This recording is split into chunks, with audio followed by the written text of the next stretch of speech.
Wes balik modal kira-kira.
Ngecor non matuan.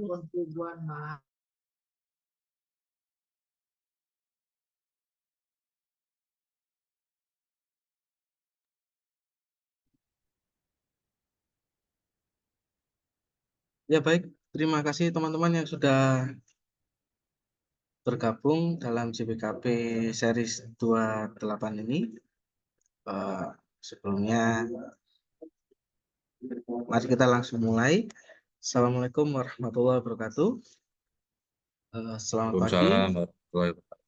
Salam sejahtera semua. Salam Om Swastiastu, Namo Buddhaya, Salam Kebajikan. Yang terhormat Bapak Aksanul Inam Esos selaku Kabid Bina Pemdes kepada PTRI dan sekaligus dari teman-teman pada hari ini, serta Bapak Ibu peserta webinar online pada pagi hari ini yang berbahagia. Alhamdulillah, puji syukur kita panjatkan karena berkat rahman-Nya kita masih bisa bertemu secara daring melalui Zoom meeting yang dilaksanakan setiap hari Jumat untuk bersama-sama menambah ilmu dari para narasumber yang terpilih. Semoga kita tetap sehat selalu. Amin. Webinar online kali ini mengusung tema pendalaman pemenuhan komponen 3 penilaian desa anti korupsi.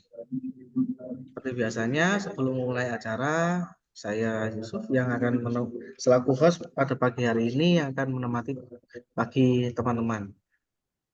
Baik, selanjutnya bisa langsung dimulai yaitu sambutan dari Bapak Aksanul Inam Esos.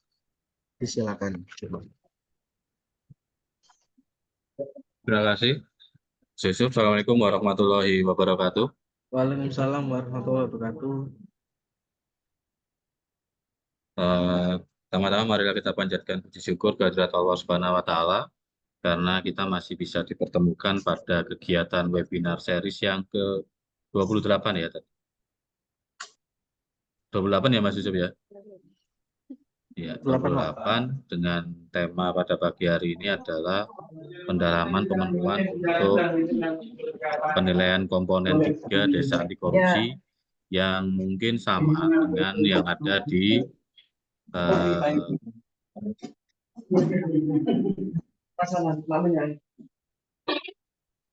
Wingi rapat iki kok dari KI aku ae, iki kotakane. Ya, jadi saya lanjutkan terlebih dahulu. Jadi penilaian desa anti korupsi ini mungkin hampir sama dengan apa yang ada di FRC, khususnya nanti di komponen ketiga yang mandatori. Jadi ini terkait dengan pelayanan publik. Mungkin kami akan sedikit sharing ya dengan teman-teman semuanya, baik yang saat ini mengikuti, baik melalui Zoom maupun mungkin melalui YouTube yang nantinya. Jadi kita akan sharing di sini terkait dengan sekali lagi pelayanan publik yang ada di desa. Saya izin untuk share screen.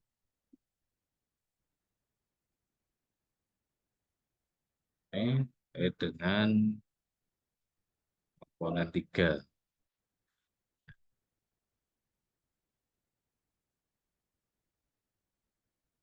Baik, terkait dengan komponen 3 ini ada 5 indikator.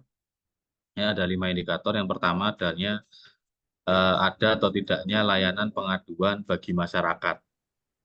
Nah, nanti dokumen yang perlu diunggah atau diupload yaitu terkait dengan prosedur penerimaan, penanganan, dan tindak lanjut pengaduan. Ya, jadi SOP-nya seperti apa? Itu yang dibutuhkan adalah SOP-nya. SOP penerimaan pengaduan, penanganan, dan tindak lanjut pengaduan. Mungkin saya bisa share di sini ya untuk sharing terkait dengan SOP. Nah, misalnya di sini saya contohkan, dan mungkin nanti bisa kita unggah ya. Jadi misalnya terkait dengan penanganan pengaduan ya. Jadi SOP-nya contohnya seperti ini template-nya. Jadi penanganan SOP itu seperti ini. Jadi ada kolom nomor, ada kolom aktivitas, kemudian ada kolom pelaksana. Pelaksana ini disesuaikan dengan jumlah pelaksananya. Siapa yang nanti terlibat di dalam proses aktivitas tersebut dalam SOP tersebut. Kalau di sini kami buat 4 ya. Ada pengguna layanan, ada petugas pengaduan, ada sekretaris desa, dan kemudian ada kepala desa. Tapi nanti mungkin bisa disesuaikan. Kemudian kolom keempat adalah mutu baku. Mutu baku ini terdiri dari 3 hal ya.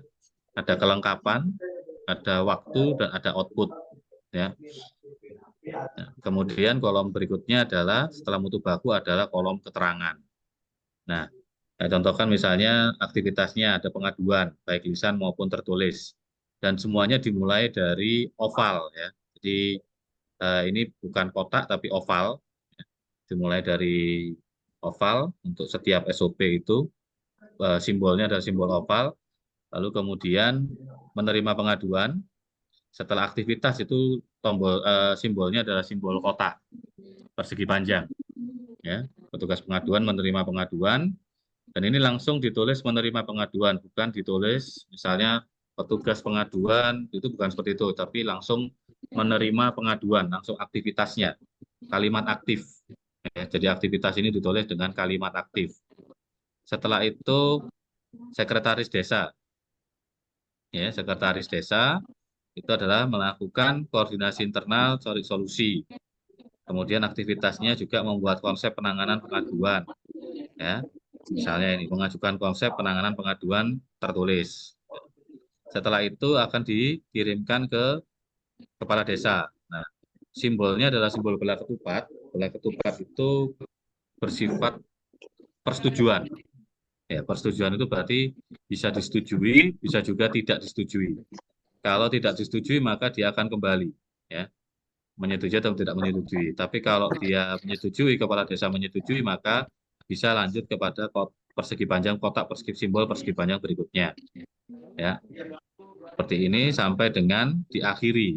Jika diakhiri, untuk semua aktivitas awal dan akhir itu menggunakan oval.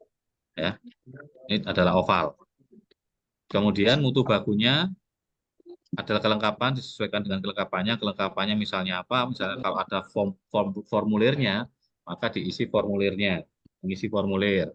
Ya, waktunya berapa lama, outputnya form pengaduan. Kemudian menerima pengaduan, ada ATK, kelengkapannya ada ATK, ada buku register pengaduan, dan sebagainya. Ya, ada waktunya 10 menit. Outputnya adalah tercatat tadi ya. Kemudian mutu baku berikutnya, ketika Sekdes melakukan koordinasi internal, membuat konsep, kemudian mengajukan konsep, maka cek kelengkapannya adalah regulasi.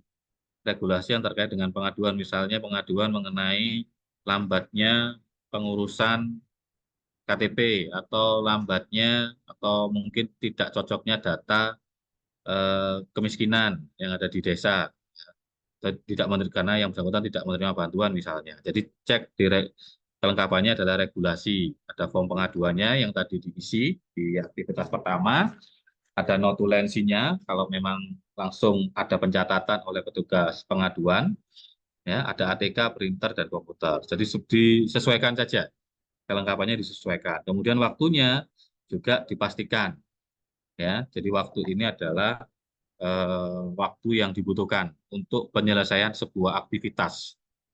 Kenapa kami harus 3 hari kerja, misalnya pengaduannya hari Jumat, maka baru bisa ditangani adalah mulai Senin, Selasa, dan Rabu. Nah, seperti itu. Jadi karena harus 3 hari kerja. Kalau 3 hari saja, kalau dengan hanya menulis 3 hari, maka tentunya mulainya dihitung mulai hari Sabtu, Minggu, dan Senin. Nah, ya, padahal masuknya baru hari Jumat. Makanya tetap harus dipastikan kejelasan 3 hari kerja atau 3 hari kalender. Oke. Kemudian outputnya adalah konsep, ya. Keterangannya ini bisa diisi keterangan sepanjang misalnya Sekdes berada tidak atau tidak mendapatkan penugasan keluar kota misalnya, ya, misalnya ada DL atau sebagainya.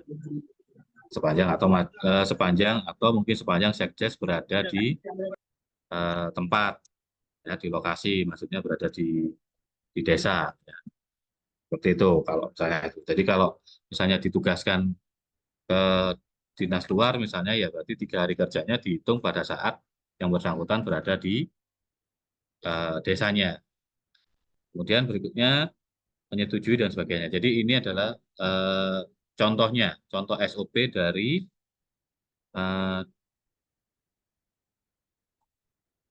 dan saya klik lagi. Nah, tadi contoh dari SOP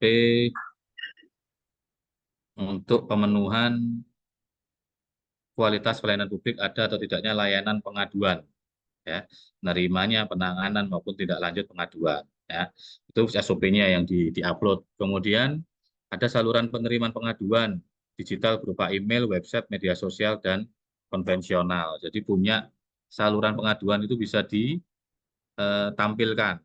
Bisanya kemana? Apakah melalui ada kotak sarannya, ya, ada kotak saran, kemudian ada juga email, ya, ada petugas pengaduan juga. Misalnya saya contohkan seperti ini, ya. Nah, misalnya seperti ini ya. Jadi ini saya contohkan di pelayanan BPMPTSP, ada petugasnya, ada fotonya, ya, ada fotonya, ada nomor WA-nya, kemudian ada emailnya, ya, ada emailnya. Terlihat ya, terlihat ya di layar ya, apa yang saya share di sini. Kemudian ada Bisa, Pak. websitenya, ada emailnya, ya, ada Facebook-nya, ada Instagram-nya dan sebagainya. Ya, ada nomor telepon yang bersangkutan. Ya, jangan telepon kantor. Kalau telepon kantor, maka tidak bisa biasanya kenapa kok harus menggunakan HP ya atau WA itu karena biasanya langsung akan tertangani. Oke. Kemudian pengolahan pengaduan alurnya dibuat demikian sederhana ya.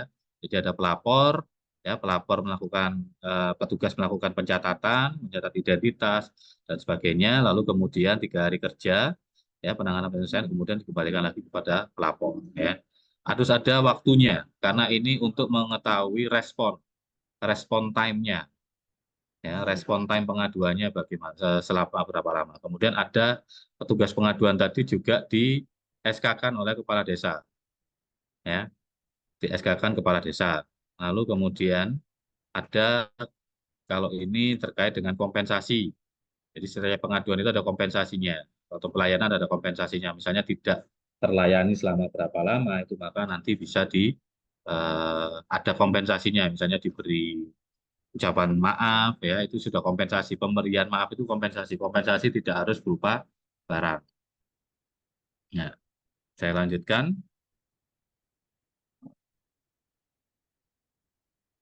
Nah, kemudian ada juga sosialisasi dan publikasi prosedur baku saluran pengaduan. Jadi dipublikasikan alur tadi ya di websitenya.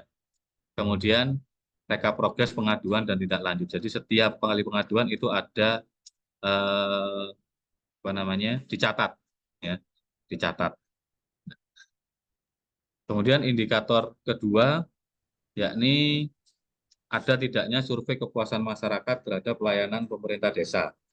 Nah, dokumen yang perlu dilengkapi adalah survei kepuasan berdasarkan pelayanan diberikan pemerintah desa kepada masyarakat. Contohnya surveinya adalah seperti ini.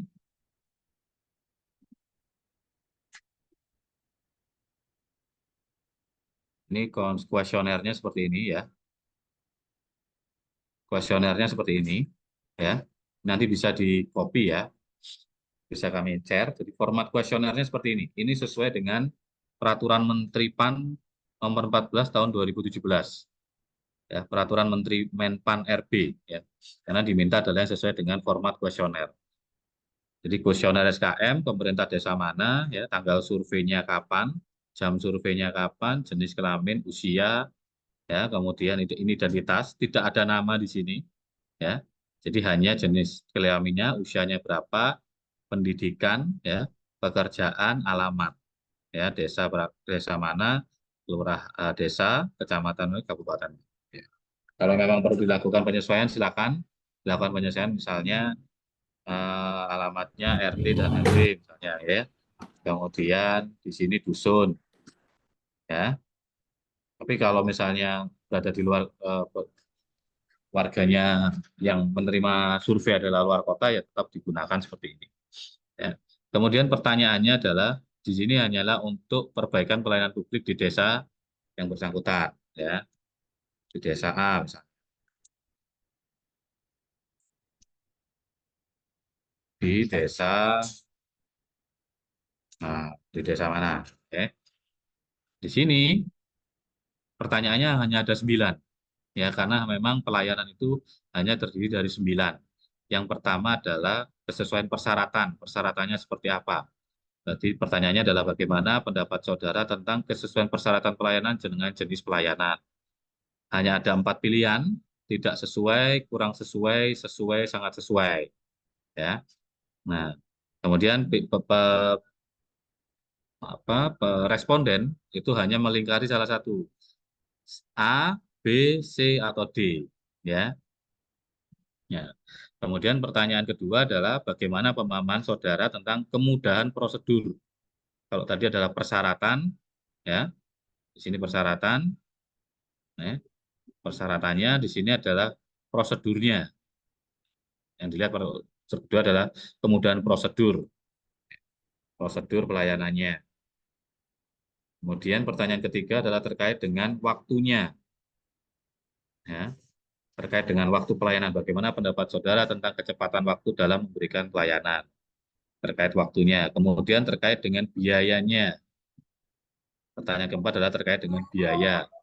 Pertanyaan kelima adalah kesesuaian produk pelayanan dengan kesesuaian produk pelayanan yang tercantum. Oke. Kemudian pertanyaan keenam adalah kompetensinya. Kompetensi petugas. Petugas yang memberikan pelayanan seperti apa? Bagaimana? Apakah tidak kompeten, kurang kompeten, kompeten, atau sangat kompeten? Kemudian terkait yang berikutnya adalah yang ketujuh adalah perilaku petugas. Ya, ini terkait dengan kesopanan dan keramahannya. Apakah menerapkan 5S, senyum, sapa, salam ya, 3S atau 5S. Ya. Apakah tidak sopan, kurang sopan, sopan atau sangat sopan. Kemudian terkait dengan sarana prasarana yang ada di desa. Bagaimana menurut saudara, responden akan dimintai pendapat tentang sarana prasarananya, apakah nyaman, ya, buruk, cukup, baik atau sangat baik ya. Kemudian yang ke-9 adalah penanganan pengaduan. Jadi 9 hal yang dinilai ya. 9 hal yang dinilai. Jadi ini kuesionernya. Kuesioner yang nanti bisa diserahkan setelah penerima layanan yang minta layanan ke desa itu disodori kuesioner ini untuk mendapatkan masukan ya. Tapi jangan ditunggui ya. Pada saat ngisi jangan ditunggui, dibiarkan ya. Dibiarkan, diberikan keleluasaan bagi penerima layanan untuk mengisinya ya. Jangan kemudian jenengan serahkan lalu kemudian jenengan tunggui, ya nanti sungkan, nanti si penerima layanan akan sungkan atau ewo pakewo dalam mengisi. Pasti nanti diisinya bagus semua ya. Karena kalau enggak nanti dicing ya, sama jenengan dicing. Jadi ini kuesionernya. Ya. Kemudian setelah itu maka nanti akan dilakukan penilaian. Bagaimana publikasinya? Contoh ini adalah sebenarnya tadi sebenarnya sudah ada publikasinya. Setelah melakukan penilaian, nanti setelah itu adalah dipublikasikan, ya, dipublikasikan nilai IKM-nya dengan nilai indeks kepuasan masyarakatnya berapa. Ini skalanya adalah mulai 0 sampai 25 sampai 100, ya.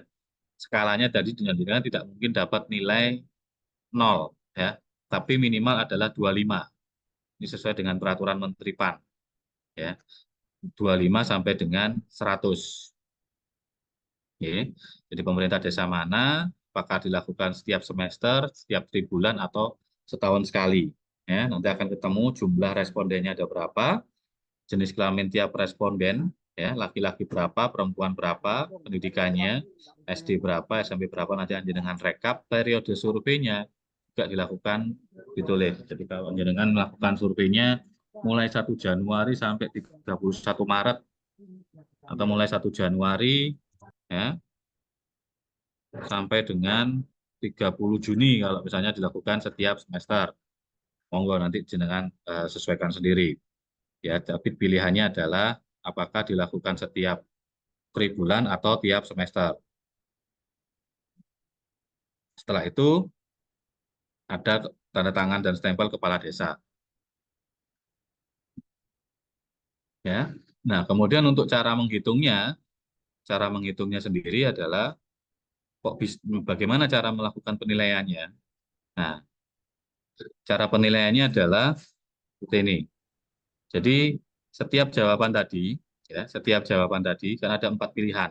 Misalnya tadi saya contohkan bagaimana pendapat saudara tentang kesesuaian persyaratan pelayanan dengan jenis pelayanan. Jadi ditanyakan ada persyaratan. Kalau sangat sesuai maka diberi coding, ya, kode 4. Ya. Kalau tidak sesuai maka diberi coding 1. Ya, ini adalah pengkodingannya. Kemudian kalau sesuai diberi coding 3. Kalau kurang sesuai diberi coding 2, dan seterusnya. Karena ada 4 tingkatan level. Ini menggunakan skalanya adalah skala Likert, ya. Ya. Kemudian berikutnya juga seperti itu. Bagaimana kemudian prosedurnya? Kalau sangat mudah dikasih 4. Kalau kurang mudah 2. Kalau mudah 3. Kalau tidak mudah berarti 1, dan seterusnya. Ya, tadi di samping setelah ada jawaban ada pengkodingannya ya. Jadi disesuaikan dengan Kalau semakin baik, maka nilainya semakin tinggi codingnya. Kalau semakin jelek, maka dia semakin kecil. Nah, setelah itu, setelah dengan coding dari 9 pertanyaan, ya, dilakukan codingan, nanti dilakukan rekapitulasinya. Ya, dilakukan rekapitulasi atas setiap unsur tadi, karena ada 9 unsur. Ini adalah unsur ya. Unsur 1, unsur 2, unsur 3, karena ada 9 hal yang dinilai. Nah, kalau nilai 4, maka nanti ditotal. Ya. Lalu kemudian setiap unsur nanti dirata-rata. Ya. Setiap unsur nanti dirata-rata. Jadi average-nya berapa? Ya. Nanti setiap unsurnya, ya setiap pertanyaan dalam setiap unsur, setiap respondennya itu dirata-rata. Jadi ini ada responden pertama, ya, kedua, ketiga, keempat, dan seterusnya sampai dengan ke-16, kemudian dirata-rata. Average-nya dari setiap unsur. Begitu juga unsur yang kedua, dirata-rata juga. Unsur ketiga juga demikian sampai dengan unsur ke-9. Nah, setelah unsur ke-9, nanti dari 9 unsur ini rata-ratanya berapa? Nah, itu dirata-rata lagi. Ya. Di baris ke-19 ini adalah rata-rata dari tiap semua unsur. Nilainya adalah 3,51 ya, unsurnya. Nah, setelah itu, maka nanti jenengan, nah, ini adalah dikalikan 25. Makanya tadi saya sebutkan, jenengan nilainya meskipun 1 semuanya misalnya 1 di sini ya, itu nanti jenengan nilainya adalah 25. 25 itu adalah yang paling buruk. Ya. Setelah jenengan mendapatkan nilai ya 87,85 misalnya, maka nanti akan dinilai ya. Jadi kalau nilainya kurang dari 88,3 itu adalah B ya. Jadi lihat di rumusnya, sudah kami buatkan rumus, kalau kurang dari 88,3 itu B. Kalau kurang dari sama dengan 76,6 itu adalah C, dan kalau kurang dari 65 ya, kurang dari 65 itu adalah kriterianya D. Ya, sangat buruk kalau sudah D. Ya, kalau dapat A bagaimana? Kalau A adalah ketika nilainya jenengan adalah lebih dari 88,3. Ya. Kalau B ini kualitasnya adalah baik. Ya. Jadi ini cara melakukan penghitungannya, nanti baru jenengan masukkan di penilaian tadi. Penilaian di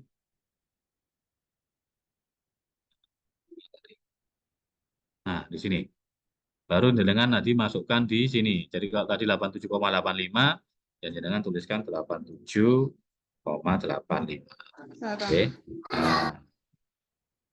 Nah, ini adalah nilai IKM jenengan ya. Nah, seperti itu.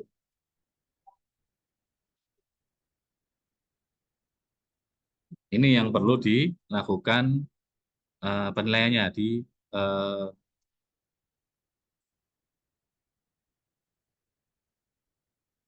indikator kedua dari komponen ketiga. Ya, jadi pelaksanaan survei ini didasarkan pada Permenpan RB nomor 14 tahun 2017. Ya, jadi SKM seperti itu bisa menggunakan konvensional, artinya berkas tadi. Berkas tadi bisa jenengan berikan, ya, artinya hard copy-nya, atau bisa juga dengan secara online, artinya menggunakan Google Form. Ya, Google Form, ya, lalu jenengan kemudian kirim ke linknya atau menggunakan barcode, ya nanti disesuaikan dengan barcode-nya. Kalau nanti bisa dibantu lah gitu ya dari teman-teman, nanti pendamping bisa membantu membuatkan barcode. Kalau misalnya Google Form, tolong dibuatkan Google Form-nya. Pertanyaannya hanya 9 tadi, ya. Nah, saya lanjutkan.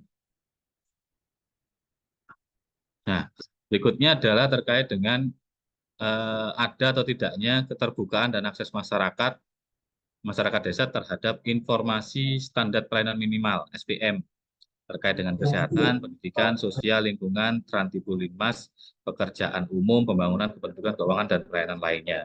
Informasi SPM ini, dokumen yang dilengkapi adalah SPM-nya yang sesuai dengan Permendagri nomor 2 tahun 2017.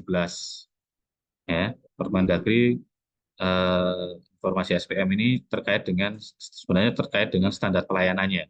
Karena kalau kita lihat di mekanisme penilaiannya, norma perhitungannya, ya, norma perhitungan untuk Hal ini adalah informasi SPM sesuai dengan Permendagri 2, kemudian media informasi. Kalau jenengan klik di sini, ya nanti akan ada satu, nanti penilaiannya adalah dari kami. Ya. Ya, ini adalah bisa menggunakan standar pelayanan ya. Standar pelayanan. Kita contohkan mana yang menjadi SP, standar pelayanan minimal. Nah, jadi SP-nya yang dipublikasikan nanti bisa, sebentar. Nah ini, contoh SP yang bisa dipublikasikan ya. Nah, jadi pemerintah Kabupaten Lumajang, misalnya kalau ini bisa ditambahkan dengan kecamatan ya, kecamatan mana, kemudian pemerintah desa. Oke. Kemudian standar pelayanannya, standar pelayanan misalnya terkait dengan ini bisa diisi dengan pengurusan apa, penerbitan KTP atau iktp ya, yang misalnya baru, penerbitan iktp baru, jadi belum pernah punya KTP ya pada pemerintah desa. Nah, apa dasar hukumnya dituliskan, misalnya terkait dengan mulai bisa dari peraturan, bisa mulai undang-undang, ya bisa langsung kalau memang sudah teknis bisa langsung pakai Permendagri, atau mungkin punya Perdes, ya dasar hukumnya ditulis Perdes nomor berapa dan tahun berapa, ya yang terkait dengan penerbitan pelayanan penerbitan iktp. Nah, persyaratannya apa? Nah, persyaratannya misalnya ada surat pengantar, ya ada surat pengantar ketua RT. Nah, misalnya ya ini misalnya ada surat pengantar ketua RW misalnya, ya. Kemudian mengisi formulir pengajuan KTP dan sebagainya. Misalnya ini persyaratan pelayanan. Kemudian sistemnya seperti apa? Sistemnya, pengguna layanan datang secara pribadi. Nah, kemudian kalau misalnya dikuasakan dalam hal pengguna layanan tidak dapat datang secara pribadi, maaf ya, habis ini tidak dapat datang secara pribadi, maka menggunakan surat kuasa. Hanya persyaratan pelayanan juga demikian, surat kuasa bagi pengguna layanan yang tidak datang sendiri misalnya. Oke, datang secara pribadi dan seterusnya. Kemudian kasih apa? Ini kasih pelayanan, atau mungkin kasih pelayanan menerima formulir, atau di sini setelah itu pengguna layanan mengisi formulir pembuatan iktp. Kemudian kasih pelayanan menerima formulir pembuatan iktp dari pengguna layanan, ya, dan seterusnya, ya. Kemudian diisi, ya. Kemudian jangka waktunya misalnya diisi adalah 3 hari atau 7 hari kerja. Dibuat yang paling lama, ya. Dibuat yang paling lama yang tetap masuk akal ya. Artinya apakah memang pembuatan iktp itu 7 hari kerja, ya, ataukah memang apakah 14 hari kerja, monggo ya. Disesuaikan yang paling lama. Jadi kalau memang pengalamannya itu pernah sampai 14 hari misalnya, karena belangko iktp-nya tidak ada, tulis saja 14 hari kerja, ya. Karena kalau jenengan menulis 14 hari kerja, kalau jenengan menjanjikan 1 hari jadi, tapi ternyata kemudian belangko iktp-nya habis misalnya, maka jenengan nanti juga akan terkena dampak negatifnya, ya. dampak negatif, oh nggak sesuai dengan janjinya, padahal ditulis standar pelayanan adalah 1 hari, kok ternyata sampai lebih dari 1 hari, itu nanti jenengan yang pemerintah desa yang akan terkena dari dampak negatif tadi ya, terkena efek negatif. Karena sebenarnya bukan pemerintah desanya, tapi karena ketiadaan belangko dan sebagainya. Jadi ditulis yang paling pengalaman empirisnya yang paling lama. Ya, yang paling lama itu berapa lama pengurusan IKTP baru itu. Nah, kemudian biaya pelayanan. Kalau misalnya gratis ya ditulis gratis, jangan disetrip ya. Tapi kalau memang gratis ditulis gratis.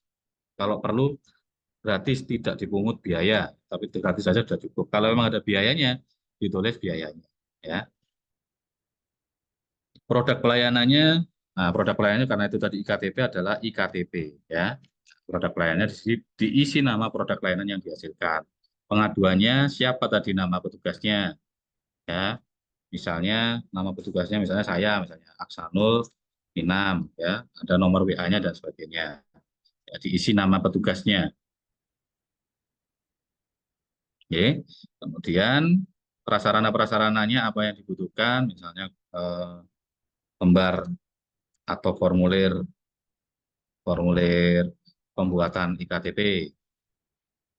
Kemudian misalnya jenengan perlu pakai surat pengantar, nanti butuh komputer, ya, butuh ATK, ya, butuh printer dan sebagainya. Oke, diisi. Ya, kompetensinya apa? Kompetensi pelaksana adalah jaminannya adalah pemberi layanan menguasai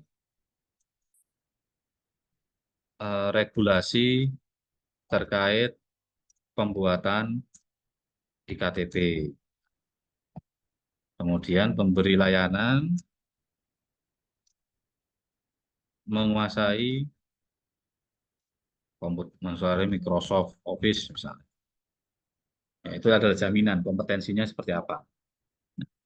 Kemudian pengawasan internal, ya ini nanti bisa diisi setiap hari. Misalnya kepala desa, ini adalah jaminan ya, setiap hari kepala desa akan melakukan pengecekan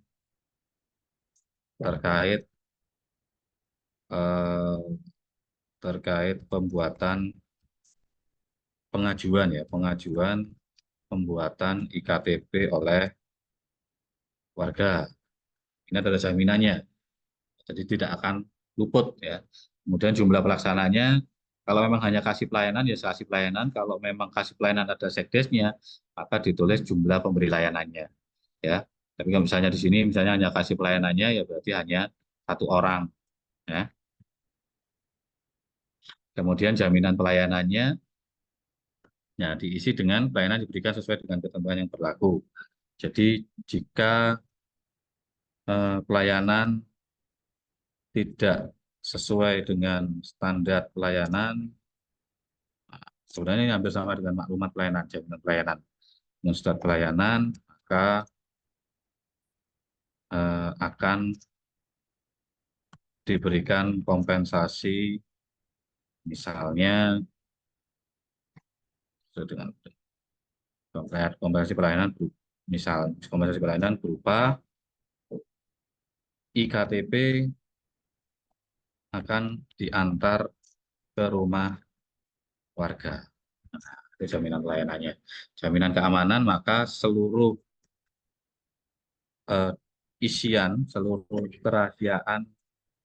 kerahasiaan pengguna layanan dijamin. Jaminan keamanan, jadi tidak. Kemudian evaluasi kinerja sama, misalnya kepala desa akan melakukan pengecekan, melakukan evaluasi setiap 3 bulan terkait dengan pelayanan pembuatan di KTP. Nah, contohnya seperti itu ya. Jadi ini nanti standar pelayanan ini adalah setiap jenis pelayanan. Jadi contohnya misalnya penerbitan IKTP baru. Kalau misalnya IKTP-nya hilang atau rusak bagaimana ya. Nah, rusak atau bagaimana? Monggo ya. Nanti bisa disesuaikan dengan setiap jenis pelayanan itu ada standar pelayanannya. Ya, misalnya ini adalah terkait dengan penerbitan IKTP. Ya. Jadi setiap jenis pelayanan, sekali lagi setiap jenis pelayanan itu ada standar pelayanannya. Dan ini yang dibutuhkan karena misalnya ada surat keterangan domisili, surat keterangan kematian, ya, surat keterangan tidak mampu, surat keterangan usaha, itu ada standar pelayanannya. Yang jenengan terbitkan, yang diterbitkan oleh pemerintah desa, itu harus ada standar pelayanannya. Oke. Jadi setiap misalnya kalau tadi penerbitan KTP ya, standar pelayanan penerbitan surat keterangan domisili misalnya. Ya. Ini nanti juga ada domisili, surat keterangan usaha. Ya, setiap jenis pelayanan harus ada pelayanan standar pelayanan, surat keterangan tidak mampu, ya, SKTM sering diterbitkan dan sebagainya. Oke. Ini kemudian harus ada standar pelayanannya. Oke. Kemudian informasi tadi, standar pelayanan yang sudah dibuat tadi, itu disosialisasikan, ya, dipublikasikan. Publikasikannya bisa menggunakan sekarang ya pakai media sosial atau website. Ya, kalau sudah punya website, pakai website. Kalau sudah punya media sosial, dituangkan di media sosial. Kalau dengan pakai Instagram misalnya, pakai yang sorotan. Ya, jadi informasi itu akan muncul di sorotan. Ya, tahu ya, yang di sorotan itu yang di atasnya feed, ya, di atasnya dan setiap kali posting itu ada sorotan misalnya buatan IKTP, misalnya itu saja standar pelayanan. Jadi muncul di atas terus, ya, muncul di atas terus. Oke. Ini terkait dengan ada atau tidaknya keterbukaan dan akses masyarakat terhadap informasi standar pelayanan minimal. Jadi standar pelayanan minimal yang dikeluarkan oleh desa paling banyak adalah surat keterangan. Ya, surat keterangan tidak mampu, surat keterangan domisili, surat keterangan apa namanya, usaha, surat keterangan yang lain, ya, surat keterangan kematian, bagaimana menerbitkan akte, misalnya surat keterangan kematian itu juga ada standar. Oke. Dan itu semuanya kalau sesuai dengan peraturan Menteri Desa, saya lupa tahunnya, itu surat keterangan tidak boleh dikenakan biaya ya. Saya lupa aturannya. Coba kita cek sama-sama, oke? Saya ingat saya tidak boleh ada biaya, ya, jadi gratis. Kemudian indikator keempat adalah ada atau tidaknya media informasi tentang APBDes di Balai Desa atau tempat lain yang mudah diakses masyarakat. Kalau ini sepertinya sudah dilakukan, ya. Balihonya APBDes sudah muncul dan mudah-mudahan itu sepanjang tahun, ya. Jadi jangan hanya karena untuk pemenuhan dokumen dibuat, difoto, lalu kemudian setelah difoto diringkesi, ya, mudah-mudahan tidak seperti itu, ya. Balihonya terkait dengan poster APBDes sebenarnya sudah, kalau di Balai Desa sampun. Mungkin yang perlu adalah di media sosialnya, ya. Jadi semakin banyak lokasi atau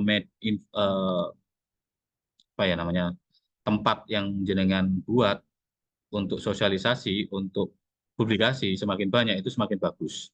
Ya, jadi di sini lokasi pemasangannya juga sudah disebutkan, ada kantor desa, bisa dusun, bisa website, bisa media sosial atau tempat strategis lainnya. Ya. Nah, jadi di sini yang diperlukan adalah balihonya, ada sumber pendapatannya, kemudian ini mohon maaf untuk yang B ini sesuai dengan ketentuan yang baru ya.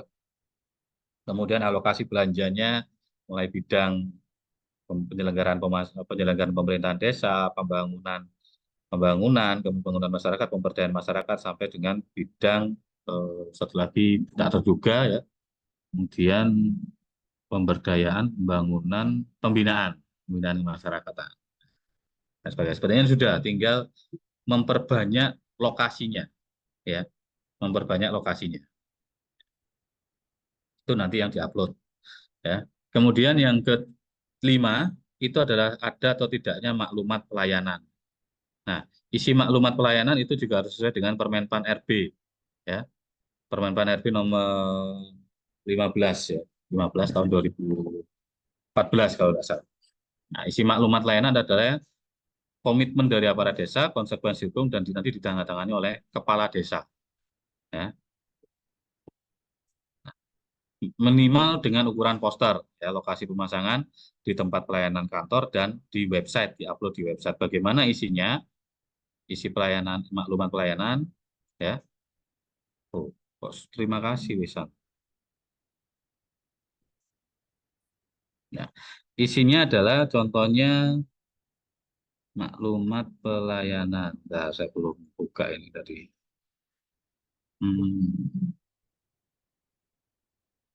Maklumat pelayanan.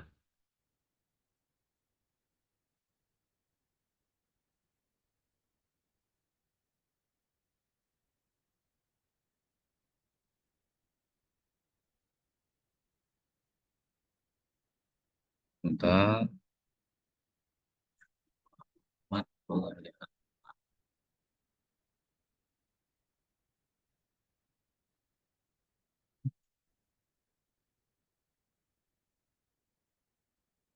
Baik.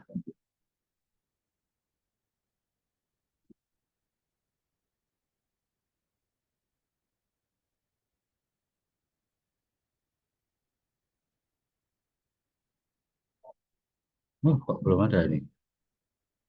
Bentar. Oh, ini dokumen maklumat pelayanan. Tambah, Sob? Dokumen maklumat pelayanan? Belum.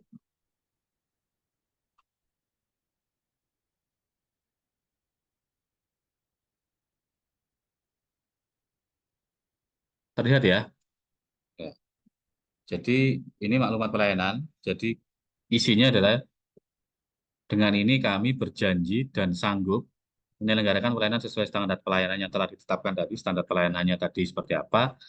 Dengan penuh tanggung jawab serta selalu melakukan perbaikan. Ya, ada perbaikan secara terus-menerus. Nah, tadi secara terus-menerus. Ya. Titik, apabila pelayanan yang diberikan tidak sesuai dengan standar, maka kami siap menerima sanksi sesuai peraturan perundangan yang berlaku. Lumajang, tanggal berapa, kepala desa, data tangan, dan stempel. Nah, ini maklumat pelayanannya bisa ditempelkan, bisa dibuat dalam bentuk X banner, ya, bisa dibentuk dalam banner, atau mungkin bisa juga semakin banyak lokasinya, itu bisa di-upload di websitenya, di media sosialnya juga. Sekali lagi kalau seperti ini, itu ditaruh kalau menggunakan Instagram, jenengan taruh di sorotan, ya, yang menjadi sorotan. Jadi setiap meskipun jenengan posting apapun, dia tetap berada di atas, ya, maklumat pelayanan, ya, sorotannya. Oke. Nah, ini yang paling, ini maklumat pelayanan contohnya seperti ini. Oke. Jadi ada pemerintah Kabupaten Lumajang, Kabupaten Bupati, ya, kecamatannya, ya, karena memang ada beberapa desa yang sama namanya dengan desa lainnya. Ya,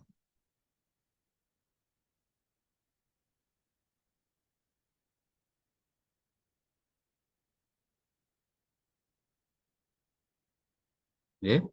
Mungkin itu yang bisa kami sampaikan. Mungkin lebih banyak pendalaman. Jadi contoh-contoh tadi nanti bisa kami upload ya. Oke, juga dengan pemenuhan versi pada mandatori untuk pelayanan publik. Gitu. Baik, demikian yang bisa kami sampaikan. Eh, Kami serahkan kembali ke host ternama kita, Mas Yusuf. Sepenuhnya kami persilakan. Baik, terima kasih Bapak Aksanul Inam. Baik, selanjutnya kita lanjut untuk sesi tanya jawab. Mungkin dari yang dijelaskan oleh Bapak Aksan, mungkin ada yang belum paham dari teman-teman desa. Ini kemarin ada yang tanya, Pak, komponennya kok langsung ke 3, dari 1 langsung ke 3, keduanya kok kita nggak dibahas gitu, Pak. Oke, kenapa kok langsung ketiga? Karena untuk yang kedua itu sebenarnya lebih banyak unsur pengawasannya, Jadi mungkin karena kami juga belum bisa confirm ke teman-teman inspektorat, jadi nanti yang akan menjelaskan secara penuh adalah dari teman-teman di inspektorat karena itu terkait dengan komponen pengawasan. Karena ada beberapa hal yang memang harus dipenuhi dan dokumennya ada di teman-teman di pengawasan, di inspektorat selaku apip.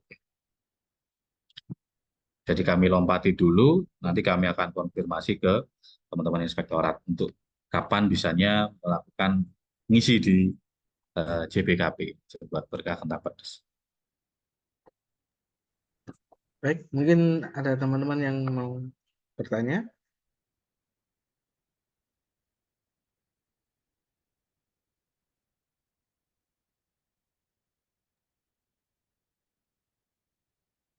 Monggo.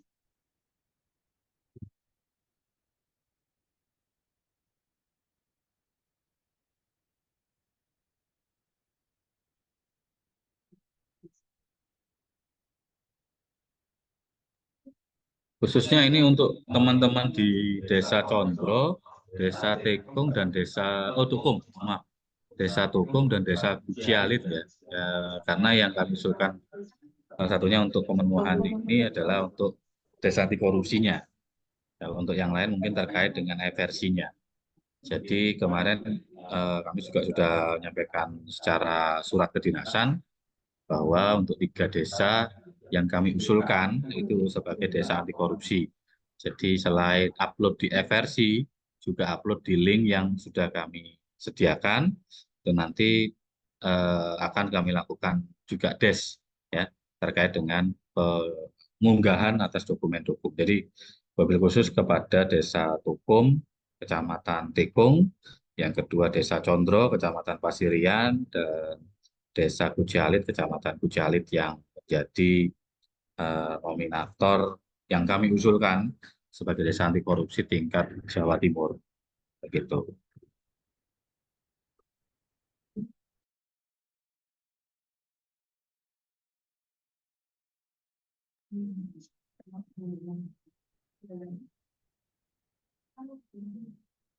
Sudah cukup?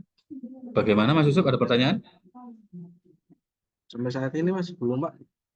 Apa mungkin teman-teman sudah paham semua terkait tadi form-form yang sudah dijelaskan terkait komponen 3 tadi?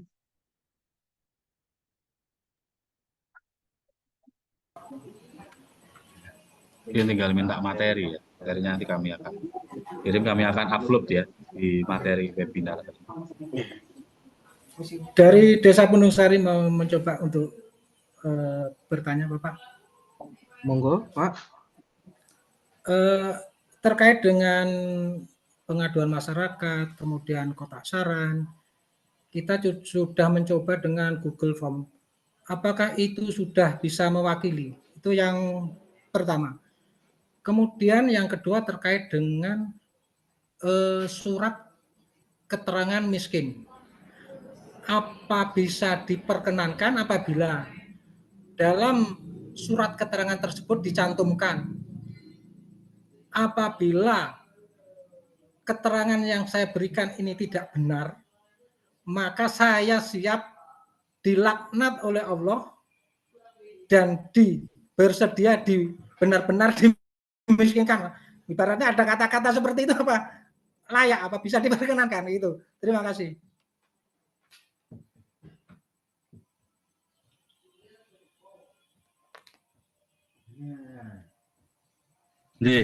Terima kasih dari Pundungsari ya. Tidak Ya, terlihat misalnya tadi. Oke. Dan sudah respon terhadap ya. Terkait yang pertama terkait dengan formulir pengaduan ya. Formulir pengaduan itu kalau memang masih ada, itu bisa juga dijadikan dokumen pembuktian, bukti dukungnya ya. Jadi formulirnya, tetapi yang perlu dilakukan juga adalah SOP-nya. Jadi berapa lama pengaduan itu diselesaikan, ya. Dan kemudian yang kedua, pengaduan tadi dilakukan rekapitulasi. Ya, formulir pengaduannya ya bisa digunakan sebagai bukti dukung, sebagai salah satu bukti dukung. Hanya sebagai salah satu. Tetapi untuk kelengkapannya itu bisa ditambahkan sebagai SOP-nya karena berapa lama penanganan pengaduan itu terselesaikan, itu juga harus jelas. Karena biasanya kalau pengaduan, karena kalau tidak jelas nantinya menjadi tidak ada kepastian jaminan pelayanan pengaduan tadi.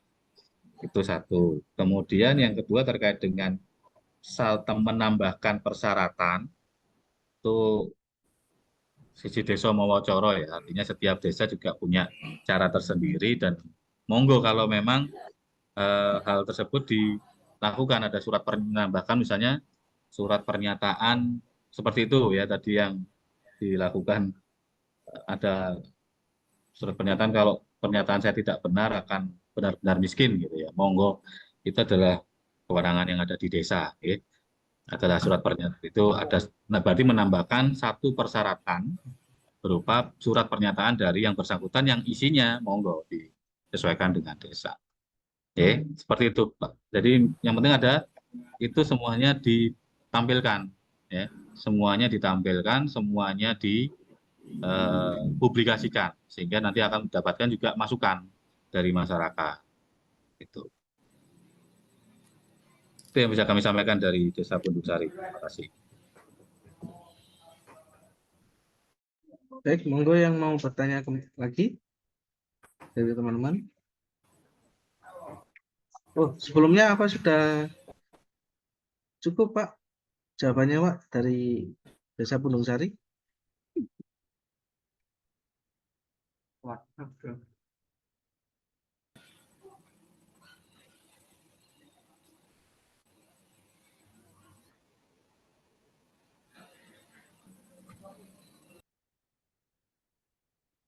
Oh ya, bagi teman-teman yang masih belum absen, sudah saya share untuk link absennya, dan terkait materi nanti kami akan upload seperti biasanya.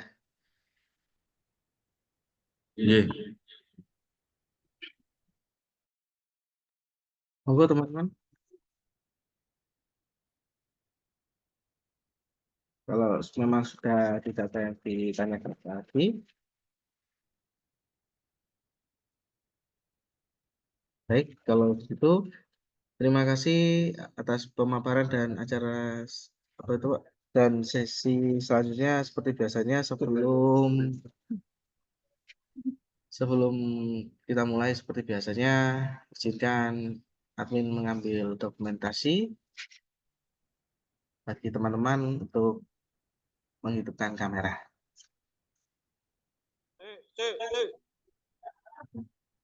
Monggo saya tunggu. Baik. 1, 2, 3.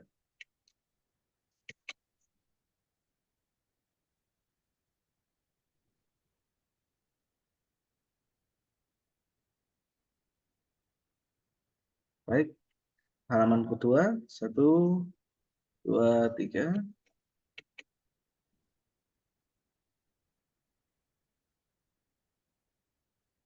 Baik, halaman yang ketiga. Ini banyak yang kosong masihan. Monggo dihidupkan sebentar. Baik, 1, 2, 3.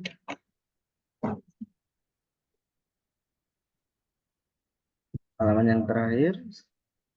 Baik, 1, 2, 3.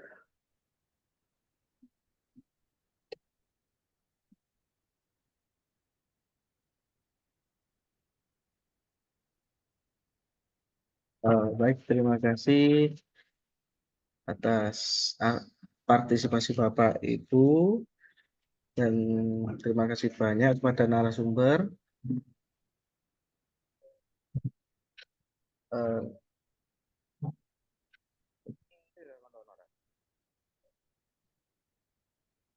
Saya Yusuf yang bertugas dalam seri webinar ini menyampaikan mohon maaf atas salah kata dan perbuatan.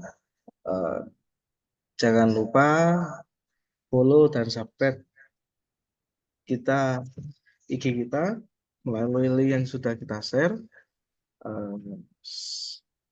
Dan sekali lagi terima kasih kepada teman-teman yang setia setiap hari Jumat mengikuti JBKP.